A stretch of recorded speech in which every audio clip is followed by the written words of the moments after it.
Alright, so the first tip I have for you is don't overuse audio effects. What I mean by that isn't don't throw a bunch on. I mean, even if you just have one, you may be able to manipulate how much of that one you have on.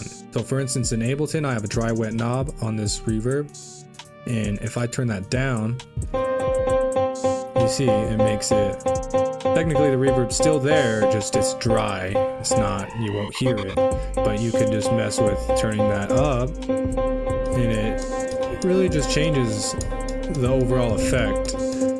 Then with like compressors, if you heavily compress something and you turn it down, that may be able to help you with the compression that you're trying to get.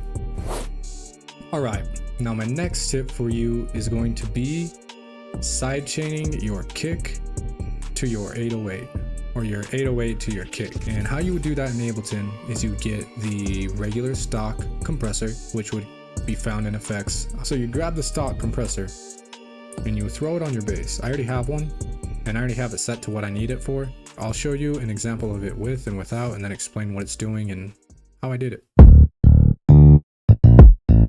It's doing nothing right now. Then if I turn it on,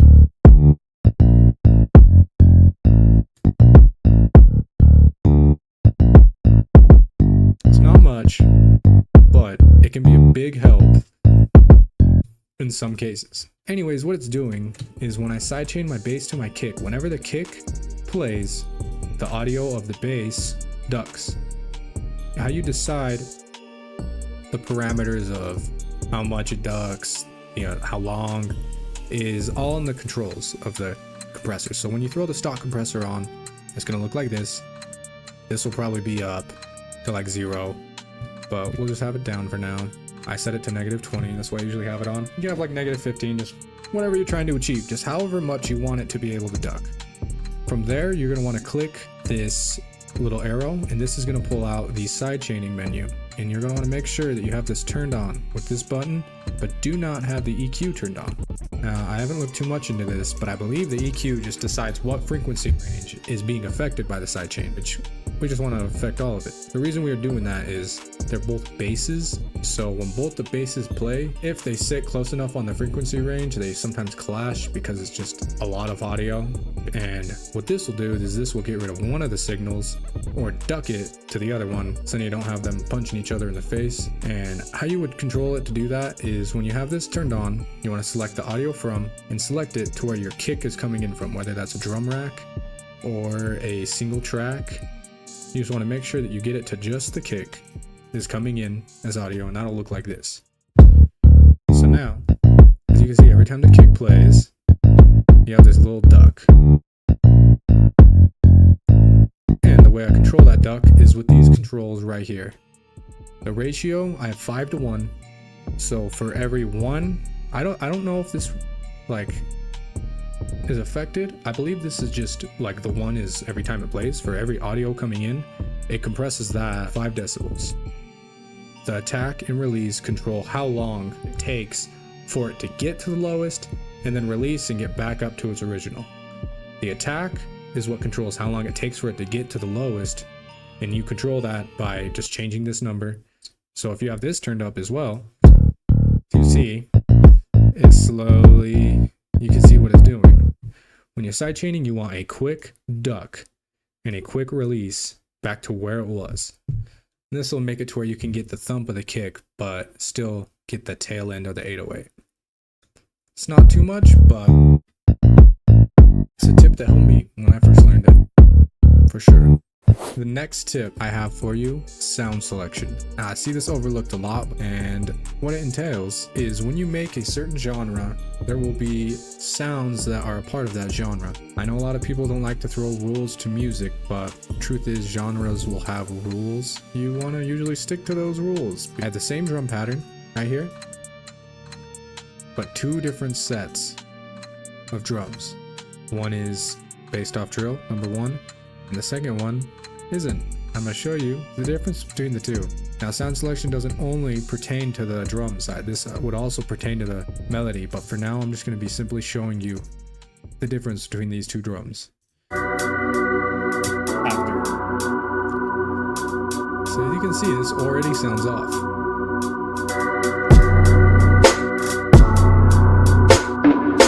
So you see, doesn't sound right, but if I switch it to drum number 1, you will see it come together a little bit more.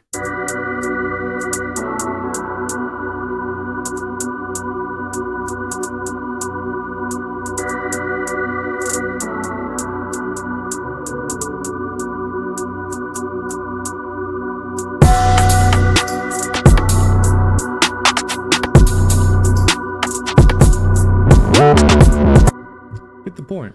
Now, as you can see, the difference between the two is pretty big, and that's all just sound selection. So the next tip I got for you, do your beat on a spectrum range. And how you do that in Ableton is if you go into the utilities, you have this spectrum. I like using the mastering, throw that on my master track. What I do is I'll view this and I'll look at what's coming in and just make sure none of it's too high or too low.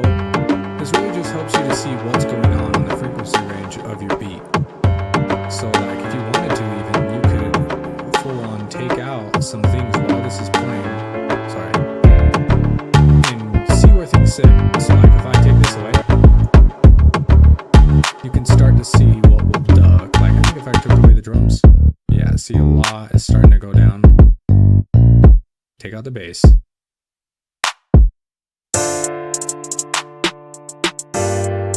So make sure you're doing that. Now we are going to be talking about the Ableton stock plugins. Don't sleep on the stock plugins that you have. Especially if you're new, get familiar with these because a lot of these are actually good, especially in Ableton. They have some really good stock plugins as well as the instruments. And the reason I would suggest learning plugins would be there's no point in getting a expensive plugin if you don't know how to use it. I mean, there's so many plugins in my mixing and mastering folder. These aren't even expensive, but there's just some plugins in here that I don't even know how to use because I bought them that I didn't know how to use, so it's just sat there because I didn't know how to use it. This tip I have for you isn't necessarily in Ableton. Now, you're going to want a sessions folder.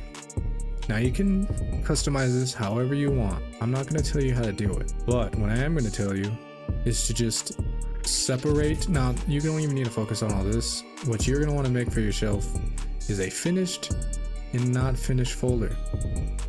So you can separate the two. So inside finished, these are all the beats that I've finished, as well as not finished. This is where you're going to set your Ableton projects folder. And within this folder, I make separate folders for beat ideas, needs arranging, and then after arranging, it goes into mixing. Then after mixing, it goes into revision. After revision, that's basically mastering as well. It's done. Basically, the tip is keep your projects organized within a folder. You can do it however you want. Honestly, I got this from a YouTube video. Just set it up however you feel you'll best be able to navigate, because you don't want to lose important things when it comes to your music. That's going to be it for this one. If you guys enjoyed, be sure to like and subscribe. I'm going to have more content like this out in the future. With that being said, y'all have a good one. Blessings.